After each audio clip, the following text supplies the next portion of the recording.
Hey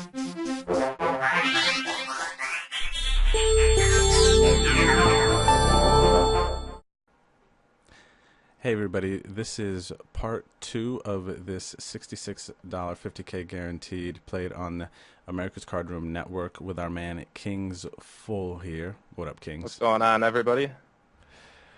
Cool. So the first part we discussed a lot of early game stuff up to about the 300 big blind level or so. We are going to be doing this two-part series here. So what we did is fast forwarded towards the end. It is now the 10K big blind level. Our hero still has heaps, but we're going to get to see some of the late game action. This is last 2-3 tables here. Yeah.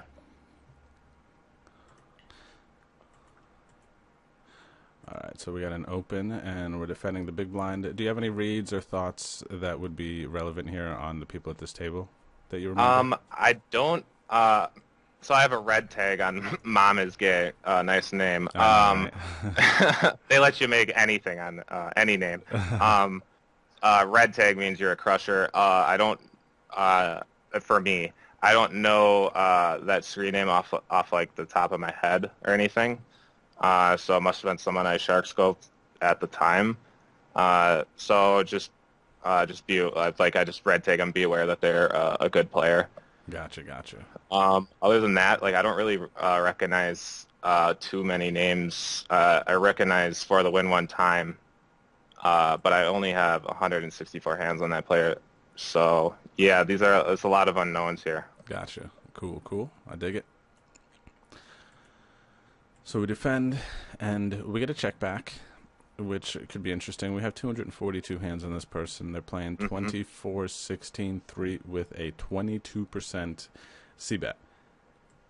Yeah. Wow. So yeah, I was kind of hoping they would bet here, but with a 22% c-bet, they're checking back a lot.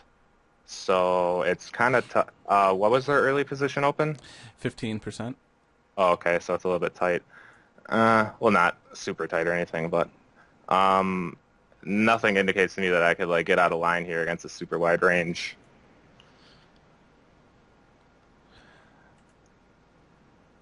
So we check, and then they bet. It is interesting here now, too, with the check back, because I know in some higher stakes games, the live ones I knew that I've really seen, that checking back is like a cool kid move. It's starting to become one.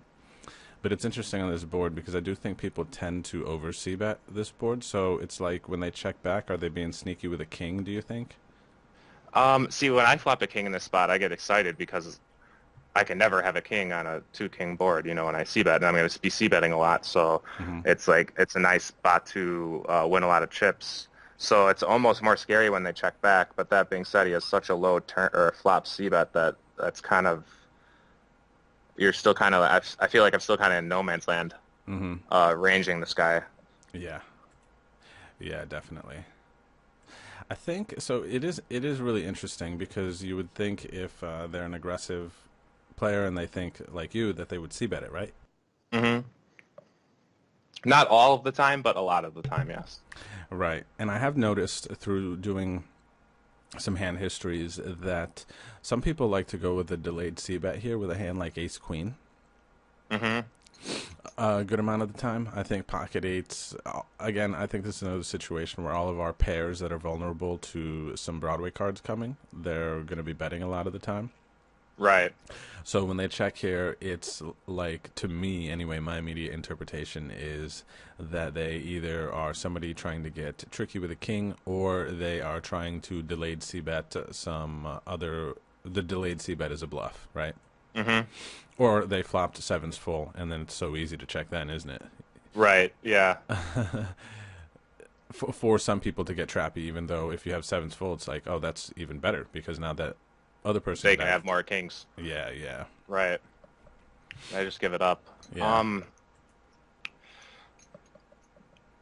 Kind of like a check raise sometimes? Kind of. I don't like check calling that much. I mean, with a 22% c-bet, like, he can be checking back so many types of hands. I feel like all of my ace. I'm beat here if he has an ace, obviously, because I don't think he's raising ace-deuce unless it's ace-deuce suited. So I don't know. What do you think I should have done or should do in this spot? I think fold is pretty normal because I don't know Hmm. that we would ever play a King X. Maybe we play some 7X as a check call here. So I think check call could be fine, but the hands that they are maybe betting here, like we mentioned, like maybe an ace queen, ace jack, ace 10, we're beating. So I don't love the check call too much. But I do kind of like the idea of check raising here to exploit those exact hands, getting those better hands to fold. Had I had the 3 of diamonds, you like check raising? Yeah, I think I still like check raising. Hmm. I think I still just I think exploitively that a check raise here from somebody who delayed c bets in the way that I interpret that range is Right. I think we're just going to get a bunch of folds. Hmm. I think folding is fine though with no information here, like not getting too fancy or anything. But yeah, I think Yeah. if I want to And get fancy, yeah. in the past, when I have a big stack in a spot like this, I found myself getting a little over carried away. Hmm. And there's nothing worse than just blasting off a big stack, final 3 tables, because you have a big stack. I It's know, not a right? very good excuse to get crazy, Yeah, yeah. which I will do later on and pay the price. Nice. So stay tuned in, everybody. Yeah. All right. So we just it was a limped pot here and Yeah. completed and folded. So that's pretty normal. We open the Jack 10 suited. We get called on the button. We flop the bottom portion of an open-ended. This person is pretty splashy. Hmm. They like to limp from a lot of positions. 11% limp is pretty high. Over 20% call pre-flop is also on the higher side, and they're playing 32, 19, 9. So they could have kind of a wide range of hands here. What do you think here? Are you gonna did I old you c bet or check? Yeah, I'm gonna see bet, and then non-diamond turns, I'm probably gonna barrel as well. Just because he can be so wide here, and Hmm. no one folds to 1 c bet, so you have to like double barrel. Right, right. So we c bet, and they fold. Oh, This person actually has a through 800 hands a 62% fold to c bet. okay. So yeah, this person's going to be folding more, but also too in some of the other hands we saw went with a bigger sizing, like a 2/3 Hmm. c bet sizing. But seeing how much they fold to c bets, I actually don't even think we need to go to that sizing to get folds here, if that makes Hmm. sense.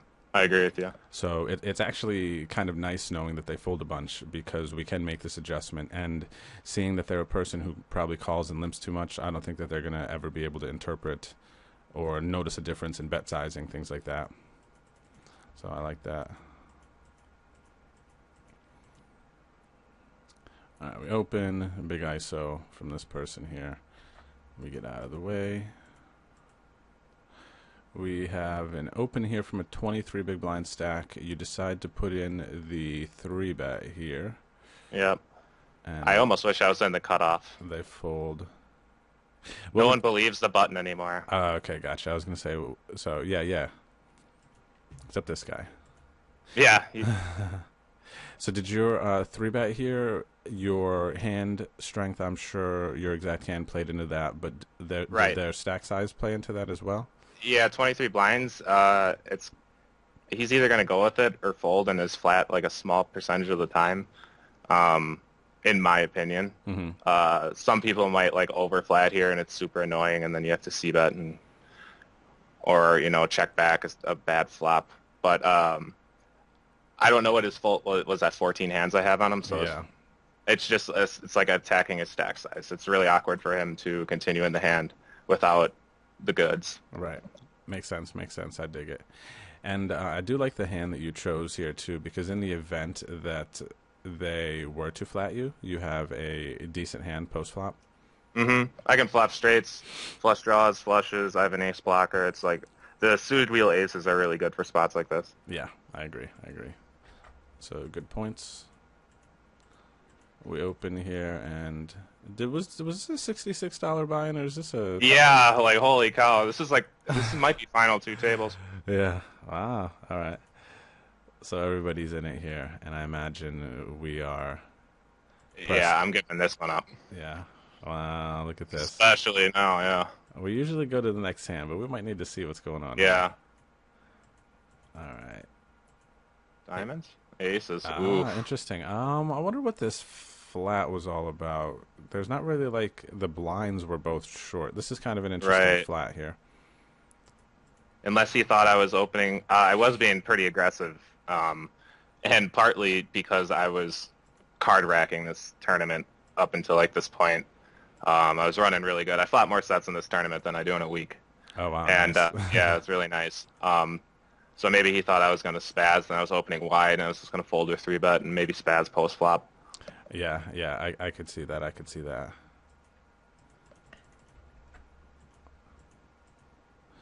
All right, so we limp here. This person checks. Oh baby.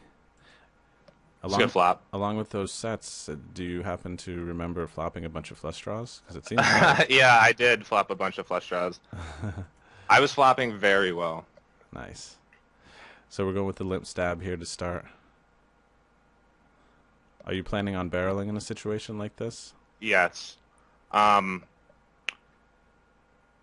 He can float me like pretty wide here. Like it's even though like so I'm going to be limping like a lot of like smaller aces, weaker aces, hands I don't want to raise fold.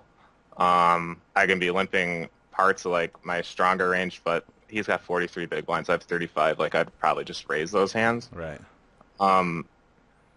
He can since I limped, he can call with 2s and 3s and fold the turns. So I've like overall it's hard for him to range me, and I just have like such a sweet hand right now. I'm gonna definitely barrel. Like, ace is a really good card to barrel because I like to limp a lot of like my weaker aces in this spot. Nice, I dig it. I'm right there with you. And we get a fold, so we don't even have to worry about it. Mm-hmm. Oh, okay. Yeah, this hand is interesting. Okay. So we c-bet. They check raise. And stats-wise, they don't really check raise too much through this sample anyway. Got about 700 hands. All of their check raising in this sample has come from the small blind. Here they're in the big blind. What are we thinking here? I'm curious to know your opinion because in game I remember thinking like he's probably not check raising it like at an 8, you know, like ace 8. So and I block a lot of straight draws with my 7s. So like he can have like 8-6, 6s or 8s, or flush draws. Like he could have 7-5, 7-9, but it's like so much less likely because I have 2 7s. So it's kind of like a really gross spot, and I call here, which I don't like. And like raising isn't great either. I almost think this is just okay. It's fine. You can have it. I got 50 blinds, final 2 tables. Move on to the next hand because I always find a way to put myself in a really tricky spot, and it rarely works out.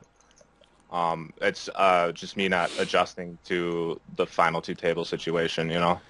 Right, right. I do have some thoughts on this spot here, and we have some. So against this person specifically, I don't know if you were making a bet sizing adjustment. You have, from what we saw in the first video, some smaller c-bet sizings here. It could be a late game thing. It could be opponent specific. But one thing I will say is if we would have c-bet here 60K, right, closer to what you were in part 1 in some of the earlier stages, I think we don't have to level ourselves and be worried about a dishonest check raise as often. That's very true. I think also that with this too, we are encouraging some ace high, some overcard floats in this situation. So I don't necessarily love this bet sizing here, even though they do fold to c-bet 62% of this time, and I actually kind of like it a little bit more because of that. But I think that we can put ourselves in a very levelly situation by betting this sizing. So now kind of continuing as played, it's like, okay, what's the best? So we block everything you said, you know, carry those thoughts about us blocking some of their straight draw combinations that would be check raising here. Now the flush draw, right? That could be another, like hands we're beating. the flush draw could be a hand we're beating, but I think typically with the flush draws that are check raising here, they're going to have at least one, maybe two overs plus the flush. Right. Right. So, and I'm leaning, and what I'm getting at with that statement is in regards to check raising here, I don't mind check raise folding here, because the hands that I think that they're going to shove over the top of us here that actually don't beat us would be a flush draw, but they still have great equity versus us, right? Right, yeah, exactly. So I kind of don't mind check raising here because we do block some. So it kind of just feels like, since they're not going to have some straight draws and things like that, that they start to become maybe a little bit more polarized to either having a really big hand here or just attacking because you threw out a smaller bet sizing on this wet board, and maybe they think that you don't connect Right. as much, and they probably connect a little bit more after defending the big blind. You know what I mean? Like, if we check raise here, is a 6 really last 2-3 tables of a 50K going to blast off here and just get it in? Do you get what I mean? Right, yeah.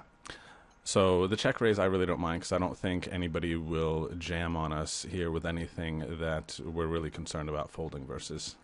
Mm-hmm.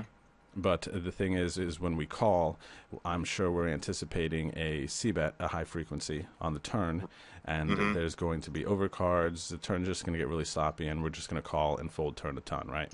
Right, that's the problem about calling here, is it's like there's no good turn card besides the 7 of clubs. Right. And so, I mean, every over is no good. Spades are no good. 6s are no good.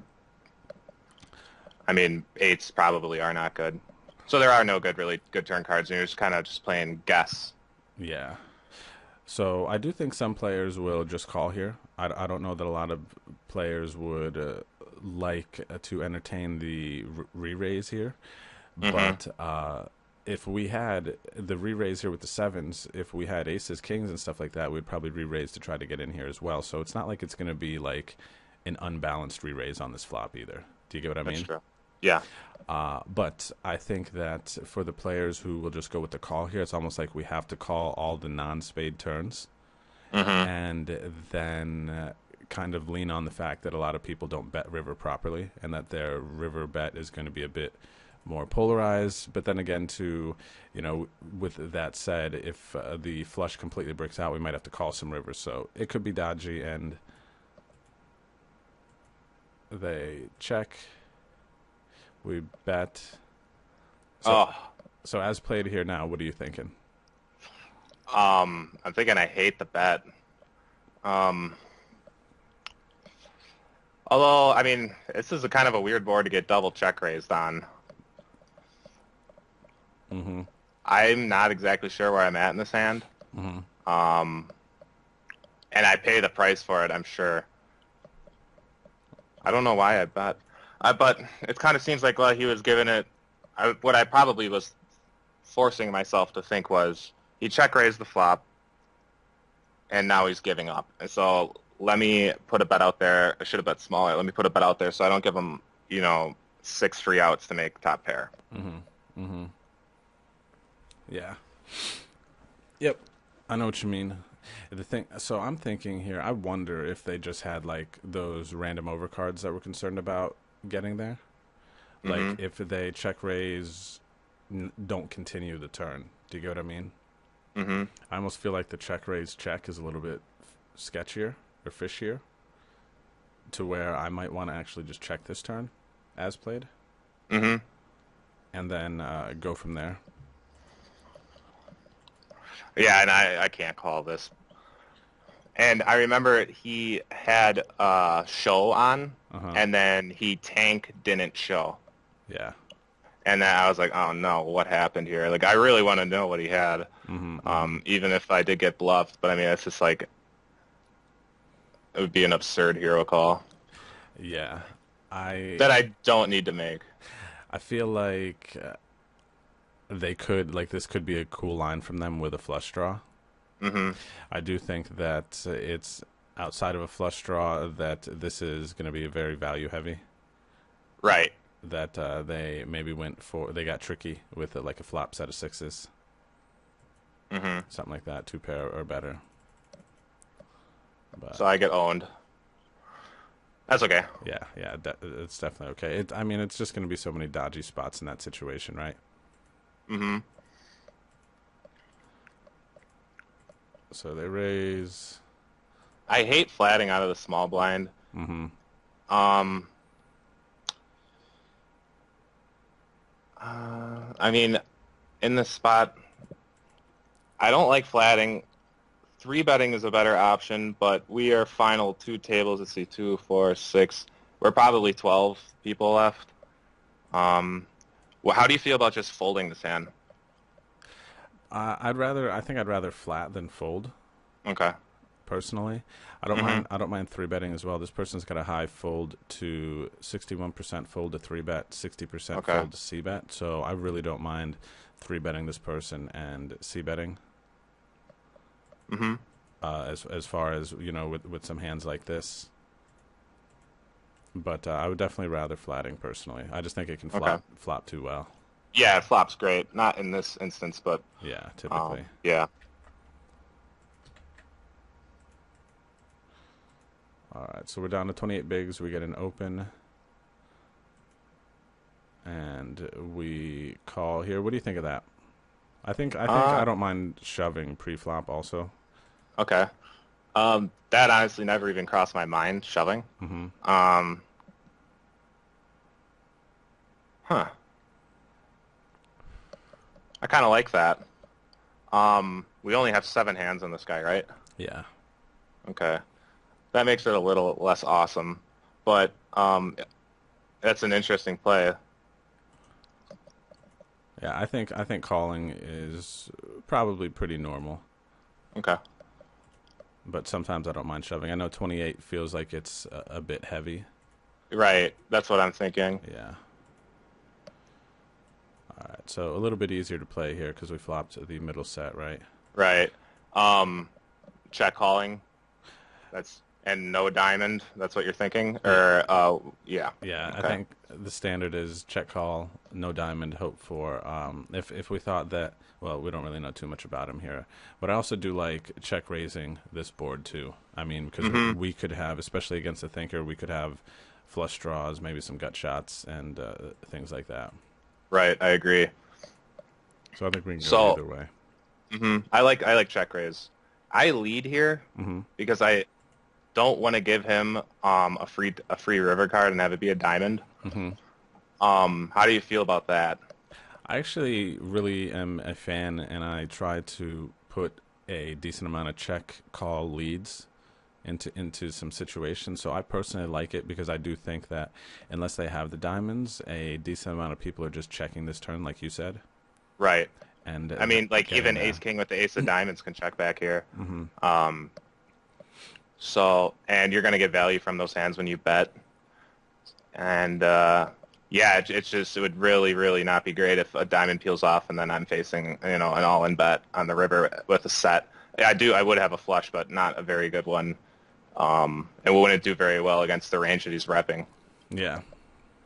So I don't mind this lead. I will say though, I think that against a thinking opponent, this is just rarely a bluff here, Right. and they can see through that. I think a good Hmm. bit. The check call lead is just too value heavy, so I think that they can play us kind of a bit easier. But if this is a recreational player, then they're not reading stories quite as well. So then I Right. like it more. I almost like maybe if they call this, the pot will be 560, 570, and you have 285 behind. So you'd be able to shove pretty easy. I almost like maybe a little bit of Right. a smaller bet to make it look like you could have more bluffs in there. This looks very committed. You know what I'm saying? Right. What are you thinking? Like 105 or like 99? Yeah, I think maybe almost like I might want to, even though we give them a good price, those diamonds, but of course Right. then they don't check, so we do at least charge them something. Hmm. Uh, but I guess if we're kind of more concerned about the perception of our hand and them reading it, I might want to try to make it seem a little bit more like a block bet, which probably 90 to 100K would feel like that a little bit, Hmm. but it still sets up a river shove pretty nicely. That could also induce some shoves on the turn. Yep, that too as well. So that's a good point. Yeah, that bet sizing is not great in this spot. Yeah, I think I understand where it's coming from, though. I think we've all done that, kind of like, dang, why did it have to be a diamond, right? And I'm sure, like, okay, it's the final two tables. That's bet big, so we don't get sucked out on is like coming into play here a little bit. Yeah, I think so too. I could totally see that in myself at times. So we get an open here, and we defend. Flop nothing. Flop nothing. They checked. Are you gonna stab here? I doubt it. I got 23 bigs. We're deep. I don't see. And he did already check raise me. Yep. And I have like no equity. I got a backdoor straight draw. So I think I'm just check and turn a 4, and then check and hit a 3. That's the plan here. Nice. Yeah, I think that the check raise from that hand prior could be still lurking in our minds.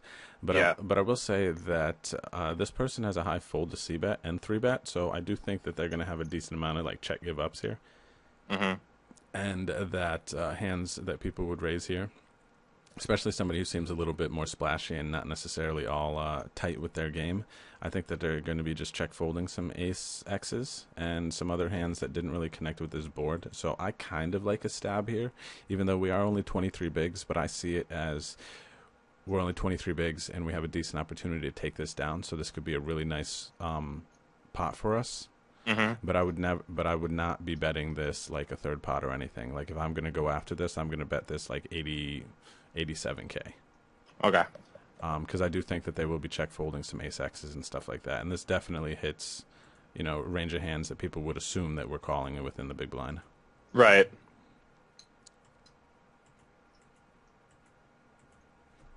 All right, so we give up. That's cool.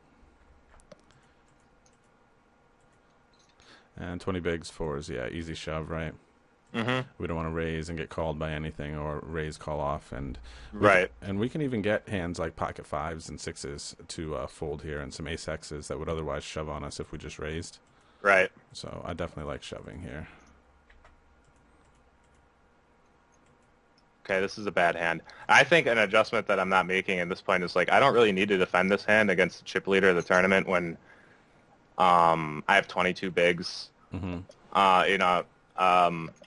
I'm getting a decent price. Like, I feel like pretty good playing post flop with this guy for the most part. And I say that now, and like I totally butcher this hand, but I think I can just pass on this. Like, I don't think I'm making enough chips in this spot to justify a call. Yeah, and I like everything you said. I'm right there with you. It just feels like too much of the time, especially late game here, when we don't have a lot of room, that we are making like mid-stage calls and just folding too much, and it just feels like we're bleeding so slow, right? Like a slow like out. Had I had 50 blinds here, it'd be a different story, but like then I flop this. Yeah, agreed about 50 big blinds. So is he gonna get us? Oh, he got us again, huh? Yeah. Now it's kind of like, I think I definitely would have checked the flop, not because of what happened, just because of our stack depth and that we are so vulnerable to a check raise from somebody who we've already seen, right? Yeah. So, like, the other hand where Queen Jack X, and I was talking about stabbing with the 7-8, super easy fold if we get check raise there, right? Right. This one is a more difficult one, so I would lean towards stabbing the other one that I was talking about and then checking here. What do you think? I 100% agree with you there. It makes a lot of sense.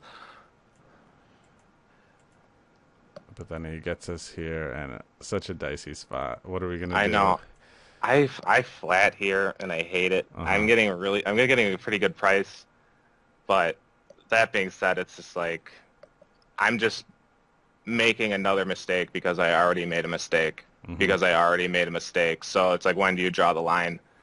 I'm just praying that I hit here. Like, there's no way. Like, I don't see him folding if I shove, and I don't see him slowing down when I call. Right. And I basically have to hit to win this hand. it's just terrible. I feel like I should just fold right now and just be done with it and move on. Yeah, I think so too. I think at this point we kind of just have to fold. We're just chunking off too much by calling, and we know we're going to brick, the majority of the time. Hmm. And so, yeah.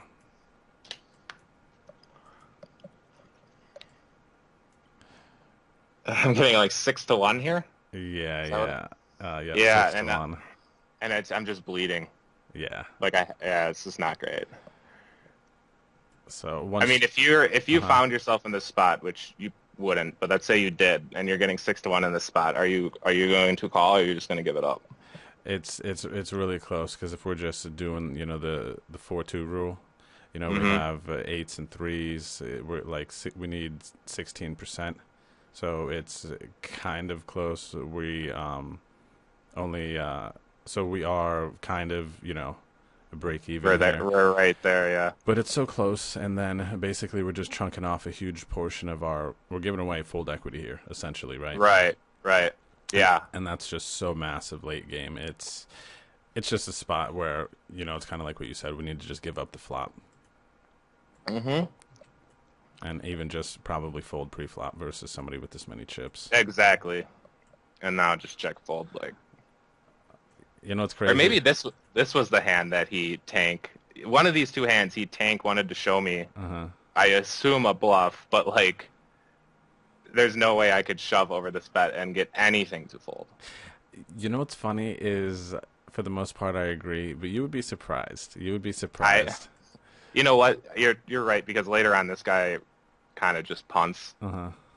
and then it all kind of like came flying back to me, like, okay, this guy is just kind of punting. Yeah. Maybe, I mean, he could have it, um, but I mean, I have 6 high, Right. so This I is mean, this would be a 200 IQ jam here on this river, hmm without a doubt. But why would they not put you in if they knew they had you that's beat? exactly what I was thinking. Like, how do they not put me in here?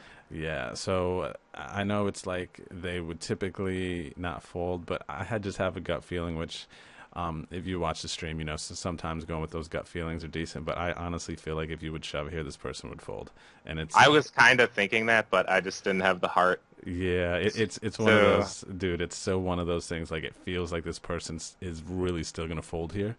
hmm Um, but of course we look like an idiot with 6 high when we're wrong. right. But And like what I was thinking, like I said earlier, is like, okay, I made a mistake, I made another mistake, and then I made another mistake. Like, do I need to make the fourth mistake right here and shove and get called by like a set of tens or something ridiculous? Like, right. so I fold. Like, I should have just folded right out of the gate, but sometimes you got to do something stupid to Sometimes, remind yourself why you don't do stupid stuff. yeah. Sometimes you get to chunk off half your stack here, right?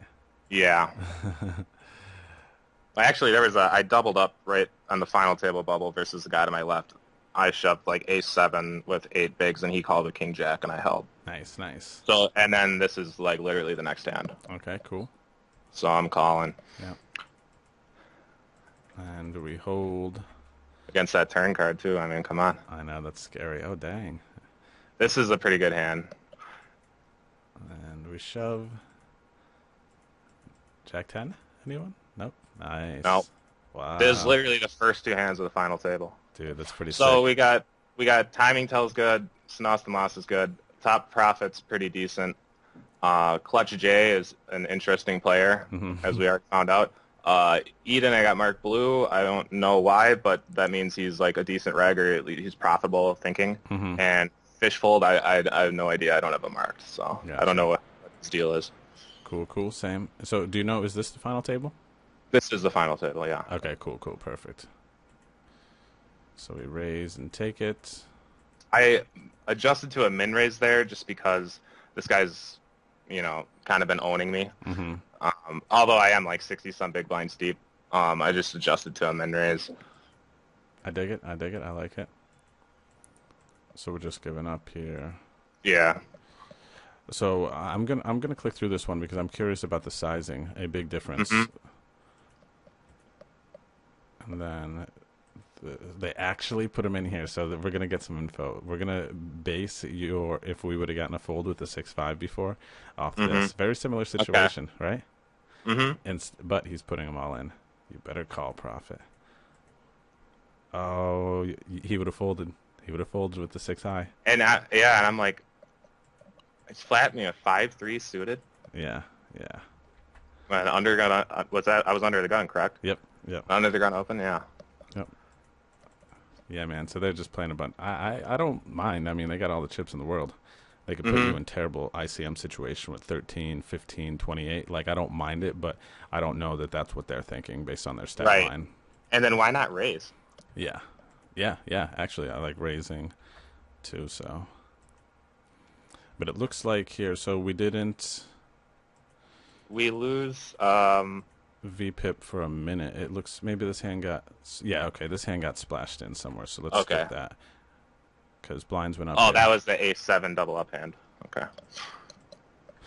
Oh, the one you were talking about before, shove. Yeah. Okay, yep. Somehow hold against that. All right. So I hate the hand, but I'm getting such a good price. I can flop a straight. I'll see a flop, and I'm not going to get out of line.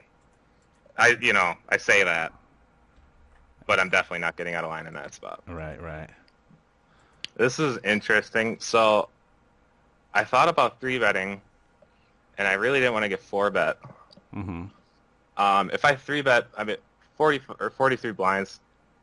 It's not like a super, like, it's not an insane amount of blinds to get in, but final table, there's what, 5 guys with shorter stacks than me. Mm-hmm. I just don't need to be committing like ICM suicide here at 2 10s. Do you like a 3-bet here? I mean, it does put him in a weird spot, a tough spot. Yeah, yeah. I think I prefer. I think we just have such a huge range advantage in this situation here. Right. Now that I just say all that, it really puts him in the cage. Yeah, yeah. And I just feel like I'm okay with getting it in here if we do have them covered. And I just honestly think that they're going to fold the majority of the time. He's opening a lot in late position, 50+% from his later positions. So I think I prefer a 3-bet get in, but I also honestly I really don't mind just flatting the 10s and taking it post either. I think they're both good, and even my instincts there. But if we're gonna play, I'd probably just. Well, I mean, they might just give up here, but on the turn. Well, he's kind of he doesn't want to blast it off against a guy who's got more chips than him. Like, he's in a pretty good spot himself. Yeah. So he doesn't really need to get out of line. Right. So we do win. But that being said, I now definitely prefer a 3-bet. It makes a lot more sense. I said all that, and then it just dawned on me, like, it puts him in the toughest spot ever, so. Yeah. But, the way this played out is, part of the reason why it's okay to just call and go from there. So I like both. I like both. Raise, get a defend from the short stack. We c-bet. Get it in. We're not folding. And just kind of a cooler on that board with the stack depth. I couldn't believe he had king-queen suited there. I know, right? So another limped pot where we're not planning on getting out of line. This person goes with another big sizing I'm curious about. We'll click through here. No show, okay. Defend versus the undergun open, and they rip. Oh my gosh. Yeah, I was like, what? Splashy guy. I just fold. I don't think we can really do much, honestly. I think they could just have like an overpair here, and they're just terrified of the board. Right. So I would fold too. Who would have thought they would have busted out? We lost. He took out Snosty, and then I forgot who took him out. Well, like 4-handed, we're guaranteed like $3,500 or something right now. It's 10,400 for first. Yeah. Big situation, right? Yeah. So we've got in some like really nice ladders. So far. Nice. So a couple hands go by here. This looks like it was randomly splashed in here. Shove, yep. He's limped so many times now. Yeah, I gotta do it. I'm not afraid of that limp at all. 11 bigs. We shove the ace jack. That's pretty normal. This guy opens.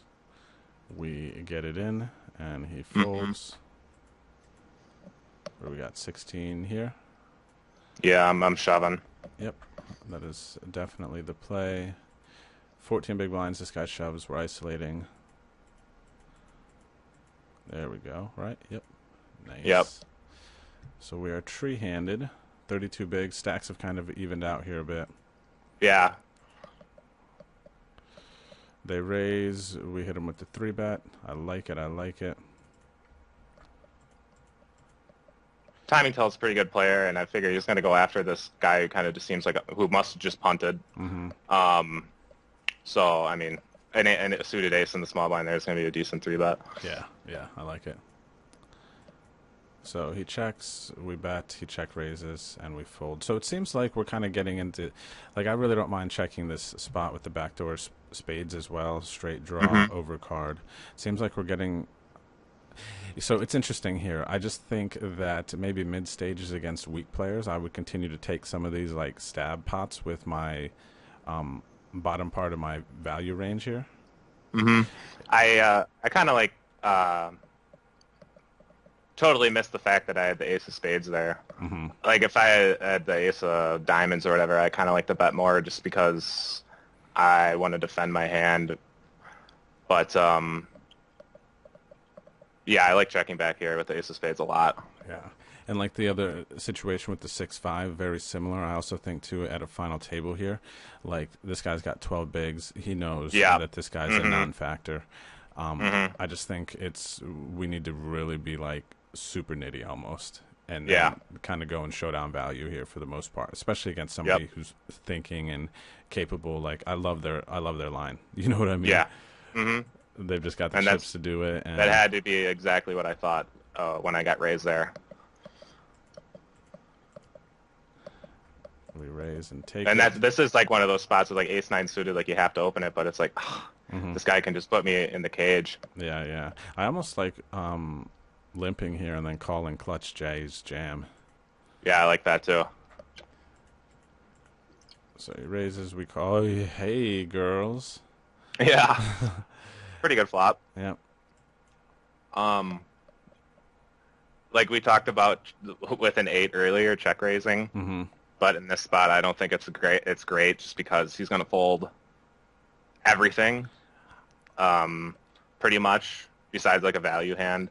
And it looks so strong with that guy having 14 bigs. Like, we have a hand that we're going to go with, even though like we're basically guaranteed a pay jump with this guy being a psychopath. Like we didn't see it. I don't remember what it was, but he punted like really, really hard into him. So, I don't like raising at all in this spot. What do you think? Yeah, I'm right there with you. I also think that with your image, the way that you've been playing, that you kind of just have to call here. I think it just kind of falls into the flow of everything else. And, you know, this guy's thinking he might just be putting you to a decision. Like, in real time, I might go into the tank here and call again. That way I can encourage him to continue betting. Not the greatest turn in the world, but that's a good river. But the river, though. Yeah, wait until you see this bet. Interesting. So, we jam, of course. Yeah, and he folds. He told me in chat he had 10-7 because he had said stupid turn. And he said he had 10-7. Gotcha. But that looks like a bet I would want to shove over if I didn't have an 8 regardless. Right, and I think that this player here too is, with this sizing, it is giving you a good price, but he's probably assuming you're a good opponent, and at this point, you know, this might just be the bet to get you to fold anyway. Like he's got to fold a straight. Yeah. You know, I mean, I think he should. I mean, do you think if you're put in that spot, do you fold a straight to a shove when you bet that? Yeah, I mean, especially at this stage, in this moment, with the shorter stack, like, you're not shoving over me as a bluff. Right. So maybe, if anything, we min-raise them on the river if we think that they're going to be folding a bunch. Hope that it looks like a misclick, or that they're just getting too good of a price that they got to see it. All right, so we raise here now. We c-bet, get a fold. We're heads up now, playing for little over For 10K. yeah, second place is 6,400, Mm-hmm. so it's like a $4,000 heads up. Oh wow, it's a chunky jump. Yeah. So we raise button, call the 3-bet. We get a gut shot and 2 overs. He bets the barrels, and then we give up here. 30 bigs.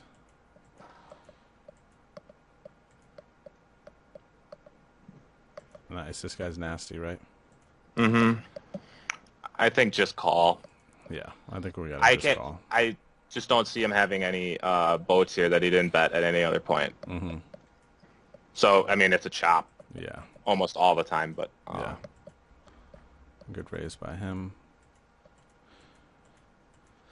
And we get some heads-up hands, which we call with the top pair here. Checks down, and he had 2 pair. But a lot of this heads-up stuff, for those of you watching, you know, it's going to be player-specific. I think that early stages of a tournament, mid stages of a tournament, you know, play can be different. Late stages, once you get around the bubble, play is a little bit different. And then we adjust to the final table, right, Kings? Mm-hmm. We adjust when we get to the final table because now it is a single table sit and go, essentially, for tons of money. But then I personally think that people start to adjust at like maybe final table, 6-handed, 3-handed, and then heads up. Do you feel the same or what? Yeah. I started just open limping my whole range. Once I get a little bit shorter, just because you don't like a lot of people will raise every hand they play, and when people start 3-betting you all the time, you can't really play back a lot. Flatting's not great, especially off of my stack size. Right. So this guy does get the better of me pretty good. So you guys kind of chopping a couple spots here that we had led up to, and he didn't raise you there. He said in chat, "I can't believe you have aces," and he thought I had aces, flopped aces or turned aces full, and he almost folded apparently. I didn't think he had a 4 either. Yeah. All right, so we see about that. And we're going to click through some of these action. I think that's fine, fold. So that we could show everybody how it ended. But yeah, like we said, you know, heads up is a different beast. You're going to see some different plays. You're going to have to go a little bit wider. The river, what do you think here? I wanted to check raise the flop. And he never bet. 6 on the turn. I turned second pair. When he calls there, let's see, he can have, he was playing super wide too. You can have straights, you can have flushes, you can have a better pair, 2 pair. I'm just not ahead a whole lot. He bets, he gives me 5-1. It would seem kind of absurd for it to be a bluff. Like, even though he bet that like 300,000 into like 1.9 million earlier and folded, like, I just don't see this being a bluff very often. And I got third pair, no kicker, on a kind of pretty scary board, so I'm just giving it up. Cool. We dig it. So at what point here are you going to start shoving? You know, I was just thinking this could have been a shove. Very later on, like we were limping quite a bit, and I never really found, like, this would be a pretty, how do you feel about shoving this? I think that this could be a pretty normal shove. I think if we had like 20 bigs versus 23, it might be more of an automatic shove. Yeah. And I do think it's kind of a little heavy on the bigs. Yeah. But I don't think it's terrible by any means. No. I think honestly it can be actually pretty normal here versus a good player to just get this in versus just doing this. You know what I'm saying? It's like if we knew this is going to happen the majority of the time, which unless we hit, it kind of is. You know, I don't mind shoving, but I know a lot of players who would like to just flat there as well. So I should have bet that flop. There's just so many turns that aren't great. And then, of course, the river is like the nut worst card besides the spades. So besides the 10 of spades. So I Yeah. should have bet that flop. I was trying to check because I wasn't making a lot of top pairs, a lot of good hands. I was trying to, when I did, check them back. And then that board just kind of ran out pretty bad for my hand. Yeah. And he didn't have anything he was going to call with anyways. Maybe he had a 9. But maybe he turns a 9 into a bluff on that river. Right, right. So I think here heads up for sure. Like I would definitely want to bet my top pair just because they're going to be calling with everything heads up. You know, the 9's not folding, queen's not folding, a 10, a jack, and all that. So I like betting flop. I even don't mind betting turn as well because I think it's just kind of looks like a card that we would bet and hope to get folds. Right. So I still think that a queen, a 9, and things like that are going to call. But I know in the moment, especially if we have other games up and we're looking at it, we're not like thinking in depth because we don't have the same amount of time. It's like ace, ugh, 10, ugh, you know, and we're just like done. All right, so you limp called. They bet and then check. I like shoving the flop. Let's see here. Because he's just not going to have it a lot of the time, and you got 19 bigs. I got 19 bigs. He shouldn't have an 8 very often, or I'm repping an 8. Yeah. I limp called a raise with 2-5 suited. So I mean, what am I waiting for? To flop a straight flush? Like, I like getting it in here. Yeah, especially from the stacked up 768K in the middle. It's a huge impact. So yeah, I'm right there with you. Took it down the other way. Queen, double gutty, diamond. You decide to check call here. We brick and we lose to the 5s. Was this sizing on the turn? Was it a third? Half pot, okay. So yeah, he's doing some betting to check rivers and whatnot. I kind of like he's c-betting his flush draws, right? You think? So I kind of like, what do you think about check jamming turn here? Yeah. That check raise flop, it could have led this flop. I think I was just trying to get this check raise in on this guy, and he just wasn't cooperating. But I do like the check jam on the turn. That's nice. Yeah. He's going to be c-betting his flush draws. Yeah, yeah. For the most part. Yep, so we're down to 10 bigs here. And we get it in with the king 10. And he has the king queen. And that's how we bust out. But still, pretty nice run. 6,400, right? Yeah, I mean, not bad. I had to re-enter. Yep. I ran so good in the middle stages of the tournament, where I was almost convinced I was going to win the tournament because I was just running so well. It's nice when you play a tournament and, I busted out and re-entered, but from that re-enter, I just went straight up the whole way to where we started. And it felt really good. Nice. It's nice to just run good the whole time, I know. That is a pretty amazing feeling. But you definitely played well, too. And I think we had some good conversations here for YouTube. So thanks again, Kings, for sharing this with us and no problem. Letting us into your mind a little bit. It was a lot of good discussion. I had fun. So anything, anything that was awesome. Leave, Thank you. Anything you'd like to leave with the viewers before we bounce? Well, just stay away from me now because you all know how to play perfectly against me. And thanks for watching. Cool. So thanks again, everybody, for tuning in. This was part 2 of this $66 50K on America's Cardroom with our man, XKINGsFULLx. We'll catch you later. Later.